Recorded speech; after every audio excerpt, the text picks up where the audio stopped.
Yun hong sinasabi nyo sa inyo petition na discrepancies doon sa published na GAA natin, yun ho ba yun? Yung sinasabi nyo ngayon na nakasama yung ilang mga dati po naman hindi kasama sa education budget na mga pondo, kasama po yung, yung PMA. Can you please elaborate dito ho sa Tama inyong po. kasama? Go ahead, ma'am. Opo. Opo. Kasi po pag tiningnan natin yung budget, naka-specify po ang budget for education, naka-specify budget for DPWH, naka-specify ang budget for transportation.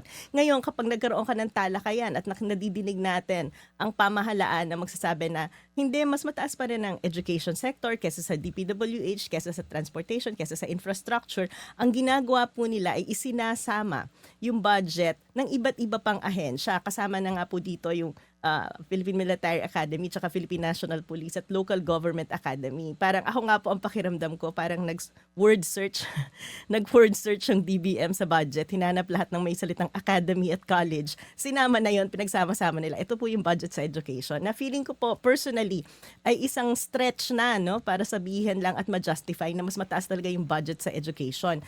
Kahit po nung nag-submit pa lang ng National Expenditure Program ang DBM, ay nakikita na natin na mas malaki talaga ang budget na nilaan sa DPWH kaysa sa budget sa edukasyon. At ito po ay nakakalungkot dahil nung tiningnan natin, pagkatapos ng deliberation sa Kongreso ng budget natin, lalo pang lumaki yung discrepancy na to dahil marami nga pong naging insertion dito sa DPWH naman, yung mga maliliit na proyekto katulad ng Farm to Market Road, multipurpose building, flood control projects na lalong nagpalobo ng budget ng DPWH.